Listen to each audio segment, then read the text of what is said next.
Voilà, donc on va essayer de, comme j'ai dit, de compléter notre expérience. Et donc là, c'est à peu près la dernière configuration. Cette dernière configuration, comme vous pouvez remarquer, avec cette petite règle, je peux assurer qu'on voit donc est-ce qu'ils sont. Donc ces fixations, ils sont parallèles. C'est très important parce que moi, je dois savoir toujours quel défaut je veux analyser. Quel défaut je veux analyser. Bon, d'une manière générale, parce que là, si vous voulez, cette installation elle est ouverte pour moi. Donc, je sais très bien de quoi s'agit-il. Donc, c'est pourquoi je dois un petit peu gagner en termes de temps et savoir de quoi je suis en train de parler. Voilà, donc ça, ils sont parallèles. Premier arbre, deuxième, troisième. Il y aura peut-être un problème de lignage. On ne le voit pas à l'œil comme ça, visible, mais on va le voir de toutes les façons. On va le voir s'il y a un problème de lignage, on va le voir dans notre appareil, dans notre analyse. On a monté notre capteur ici. Pourquoi on a monté ici ce capteur?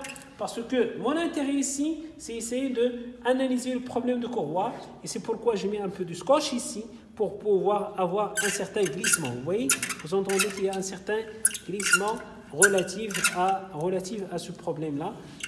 Donc là, un certain tac-tac que ça va s'entendre tout à l'heure. Parce qu'il y a un certain glissement de courroie et qu'on va essayer de le détecter. Donc, vous voyez ici que je suis toujours là.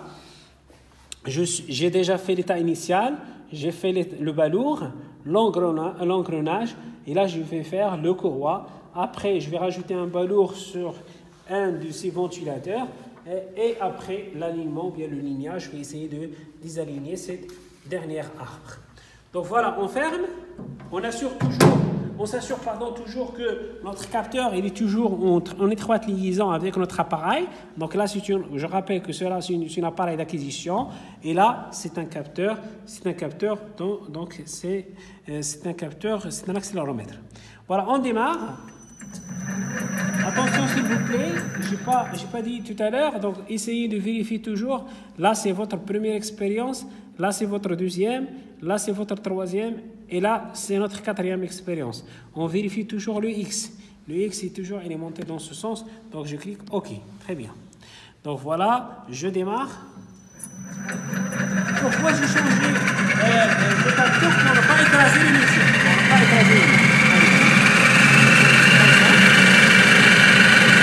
Toujours on est arrivé à 50,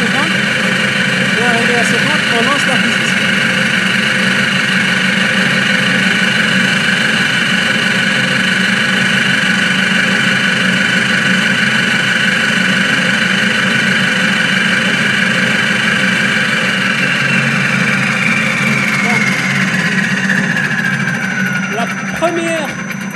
La première impression, s'il vous plaît, on a déjà un état qui est anormal. Parce que là, c'est la partie rouge. Là, c'est la valeur, c'est très grande. Bon, c'est très grande. Comparant à la norme ISO 2307 qui dit, une fois que vous dépassez la valeur de 4 en termes de vitesse en RMS, donc là, vous avez donc un risque inadmissible. Je vais vous montrer peut-être la règle ou la norme après. Donc là, déjà, il y a un problème. On sait, nous, qu'il y a un problème déjà, parce qu'on vient de créer. On a créé un problème de courroie. On a bien serré cette courroie. Il est bien tiré, c'est-à-dire il est forcé. Et aussi, on a un problème d'engrenage. Et ça se voit aussi que les accélérations portent une valeur un peu grande pour les accélérations. Donc, voilà pour le capteur. Je vais encore une fois amplifier ce problème et je vais rajouter ce balourd. Et vous allez voir comme quoi le problème, ça va être amplifié davantage. Donc, je ne vais pas toucher, les autres composants de mon installation. Je vais rien desserrer. Je suis en train de rajouter un défaut. Là, j'ai rajouté un défaut. Et on voit que l'effet de ce défaut-là, on démarre. Et vous allez voir, ici, toujours, je ne vais pas toucher cette partie. Je vais, on va dire, partir sur une autre partie. Et vous allez voir, une fois arrivé à la seconde, j'analyse. Je suis en train de multiplier les défauts.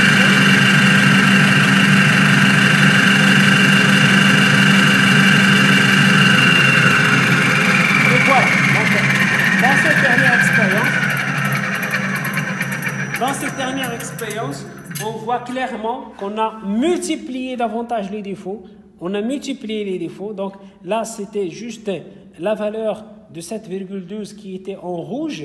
C'est la valeur horizontale. Lorsqu'on a rajouté ce balourd-là, ça devient de plus en plus, la situation devient de plus en plus grave et ça devient de plus en plus, on a obtenu des valeurs de plus en plus grandes en termes de vitesse. Donc, qu'est-ce qu'il vous dit ça? Qu'est-ce qu'il vous dit ce paramètre qui est le niveau global? Il vous dit, attention, s'il vous plaît, il y a un problème, il faut agir. C'est ça ce qu'il vous dit. Il vous dit qu'il y a un problème, il faut agir.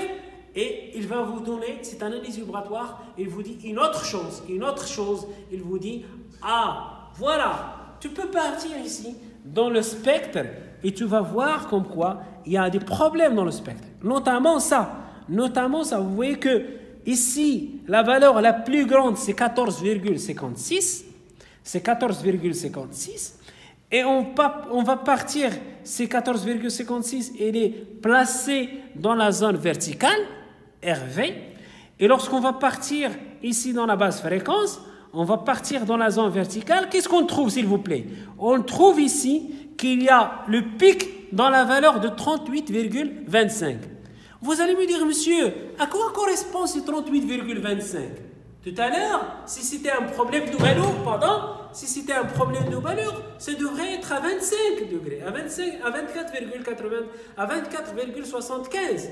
Mais là, c'est un problème, il y a 38,25. Je vous dis oui, c'est un problème de balourd.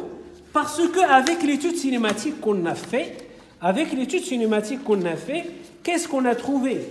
On a trouvé que la vitesse ici dans cet arbre, vous voyez que la vitesse ici dans cet arbre, la vitesse de cette arbre, on peut la mesurer aussi avec le stroboscope, mais on a la formule, c'est 5625 fois F0.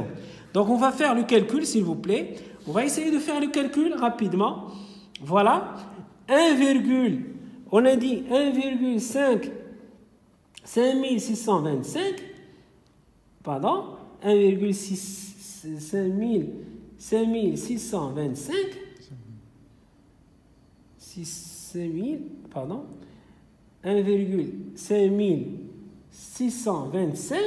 fois la valeur de F0 qu'on a dit. Voilà le F0, s'il vous plaît, rappelez-le, c'est 24,87 et on trouve parfaitement la valeur de balourd dans cet arbre. Ça doit correspondre à 38,85. Et voilà, s'il vous plaît, c'est 38,25. Et ceci, ça démontre clairement ce qu'on a dans l'étude cinématique et ce qu'on a trouvé en réalité. En étude cinématique, on estime la valeur de balourd à 38,25. Et lorsqu'on a créé ce problème de balourd, qui est celui-là, voilà s'il vous plaît, voilà on a créé le balourd, il est là, on l'a rajouté, on a rajouté ce problème de balourd, l'appareil il nous a fait directement, on a remonté l'erreur à 38, on a remonté la fréquence à 38,25. Et on voit comme quoi ici, la valeur de balourd, ou bien le balourd, c'est lui le prépondérant. Il y a d'autres défauts, mais le prépondérant, le plus représenté, ou le plus représentatif, c'est celui de balourd. Voilà donc, s'il vous plaît, j'ai fait à peu près le tour de différentes expériences. Il me reste la dernière expérience, c'est faire un certain lignage de cet arbre. Et donc là, c'est une expérience facile, on peut la faire dans d'autres vidéos. Mais ce qui m'intéresse pour le moment, c'est cette partie analyse. Comme je viens de faire maintenant, je compare mon étude cinématique avec mes résultats, que ce soit les résultats au niveau global, donc que ce soit vitesse, accélération et aussi les spectres. Donc ces spectres que vous voyez ici, il faut les comparer avec ce que vous avez fait en étude cinématique. Et c'est comme ça vous complétez ce TP et vous complétez ce qu'on vous demande dans ce TP-là, c'est comparer une partie cinématique qu'on appelle une partie théorique et une partie expérimentale. Et c'est comme ça vous devenez plus habitués à ce genre de matériel. Voilà, je vous remercie pour votre attention et à une prochaine vidéo, Inch'Allah.